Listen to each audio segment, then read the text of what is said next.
a Negro boy in the South. We say black now. All right, black. I know All she's right. talking about you. All right. Is it not the same thing? What? No, Negro. We are taught that all people are named after country. Chinese are named after China. Cubans are named after Cuba. Irish people are named after Ireland. Indonesians named after Indonesia. Japanese are named after Japan. Australians are named after Australia. But there's no country named Negro. All right, then let me. You understand? I understand. You're not as dumb as you look. Let me rephrase. Do I look that dumb? No, it's okay. What I really mean is, did you? History of ourselves, the history of our true religion, our nationality, our names. See, we don't have our names, you know. I notice how proud you all are, proud of your names. See, Chinese have names like Chang Chong, Lu Qian, this is Islamic teachings. Russians have names like Kosygin or Khrushchev. You have names like O'Connor or Grady or Kennedy. And Africans have names like Lumumba, Nkrumah. And Jews got names like Weinstein and Goldberg, and Italians got names like Dundee and Benvenuti and Marciano. But we have names like Grady and Clay and Hawkins and Smith and Jones and Johnson, but we are black. These are the slave names. Yeah, when I heard this, I knew it was the truth. It's history. So Muhammad Ali is a beautiful black name of our ancestors. So when I heard this, I just had to walk out of the church and Christianity because they never taught us our true knowledge. Then they told me how we were brainwashed in America. We see Jesus, he's white with blonde hair and blue eyes. We see the Lord's Supper, all white people. We see the angels in heaven, all white people. Woman, Miss World, a white woman. Even Tarzan, the king of the jungles in Africa, he was white. He said,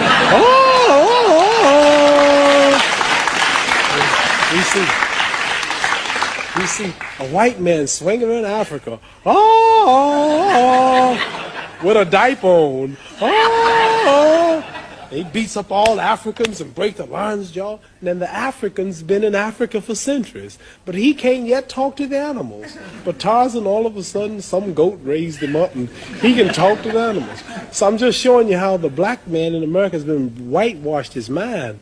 And then we look at the good cowboys. They rode the white horses, and the president lived in a White House. They got TV commercials, White House cigars, White Swan soap, King White soap, White Cloud tissue paper, White Rain hair rinse, White Tornado Flow Wax, White Plus toothpaste. The president lived in a White House, and the angel food cake was the white cake, but the devil food cake was the chocolate cake. Everything good was white.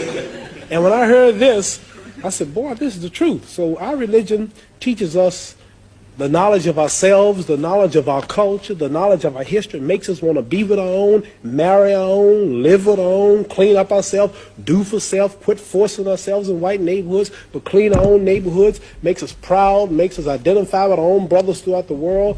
And after I heard this, being an intelligent man, then like I'm not only a winner in boxing or my stand on the draft, I'm a winner also in the movement that I follow for my people. And the only leader is Elijah Muhammad, who we believe was taught by Allah, God himself, to teach the so-called American Negroes the truth that's been hidden from them for 400 years, which will free them.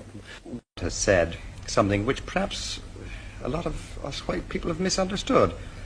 Perhaps you can explain it to me. He said that white men are devils. Yes. What does he mean by that? He means just what he said, the deeds and the works of the man. He says the American devils.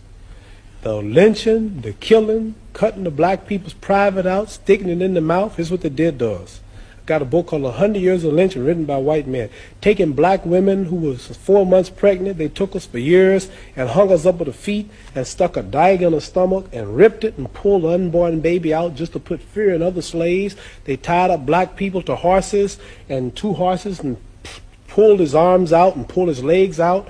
Lemonade trains with white children and white people of America used to come and watch them tie up 10 or 15 black men and pour gasoline on them and burn them, watch them burn alive. They took us and hung us up with trees and shot us with bullets. They took and cut a hand off and gave it to the little boy and they took the leg off. And this is worse than the devil. All right, but... see, the devil, the preacher in the church taught us that the devil was up under the ground. Right. And he'll wait till he died before he burn us up. this white devil in America was worse because he burned us while we was alive. He didn't wait till we died. So what I'm trying to say is the deeds and the works. And I think this, if Elijah Muhammad can stand in America for 42 years before my little black self was born and say that the American white man is the devil, then the white man should get up and say you are a lie and carry him to court and say we are not the devil. Not one American, not one government official, one mayor, one senator, none of them will stand up and say that they are not devils and this man is lying. So what am I to do? Right. I believe it. Do you believe that every white man is a devil? I mean, Angelo Dundee, Harold Conrad? Angelo Dundee's Italian. He's got a lot of black blood in him. Harold Conrad's Jew. So no, there are exceptions. There are exceptions. Listen. What I'm saying to you is this. I'm saying that Elijah Muhammad, our leader, teaches us this. And I believe everything he say. So it's not for me to prove that. You must remember, you have not lynched me. It wasn't the Germans that did this to us. It wasn't the white Canadians who's right on our border. He put emphasis on the American devils. He's missioned to America by God to preach the truth.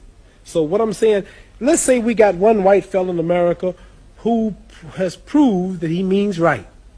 Let's say we got another one. White people have died in demonstrations for black people. Now, here's the position I'm in. Here's 10,000 whites coming to kill me. And in those 10,000, or let's say here's 10,000 rattlesnakes coming to bite me. And in those 10,000, there was 1,000 that didn't mean no harm. And I knew there was a good 1,000 snakes out there, but they all look alike. Now, what should I do? Should I keep the door open and let the 10,000 in, hoping that the 1,000 will unite and save me and one bite will kill me? Or should I just be safe and shut the door? So we have white people say, I mean right. I have a black husband. Oh, my children are black. I love everybody. I really believe you. But I'm sorry, man, there's 10 more thousand behind you that don't feel that way. I'm just sorry, but what am I going to do?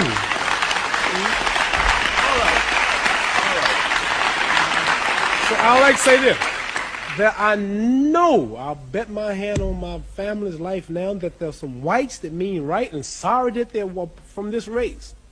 But there's so few until it don't really matter, until I can't forget all the lynching, all the depriving, all the murder, everything that's happened, because they're two that mean right. Right, but don't see, when America dropped bombs on Vietnam, she drops them. Okay. Babies, boys, when she dropped the bomb on Japan, she dropped it. They don't say some innocent, they just said war. So when a person in Belfast leave a bomb, they don't say, well, there's a kid that's innocent in here. There's an old lady, she's blind. They just, boom, throw the bomb. So what I'm saying, not because they do, we have a problem.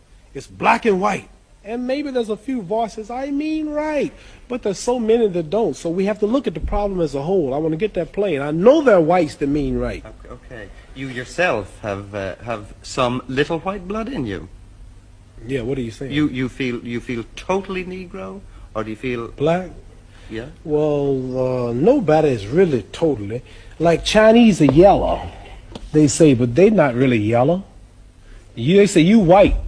Give me something white. You don't look white. Here's white. See, this is white. You're not white. You kind of pinkish. Okay. You're not white. See, that's white. Right. So I'm not black, but I'm considered black. But as far as the blood is concerned, some people say, you talk so bad about us in America. You have white blood in you. How did I get white blood in me? Well, you know, way back 100 and something years ago, the old slave master's wife used to get tired. And he would sneak back in old Granny's shack. And old Granny had big hips, and she was pretty and had a big breasts and big legs, and she was strong. She worked all day to clean up the white lady's house, raise the white lady's babies, and the old white lady was tired and weak, and old black slave was back there all strong, and he would slip back at night and close the door, and you know what he would do? I can guess. You can guess what he would do. And then here come me, half black. See?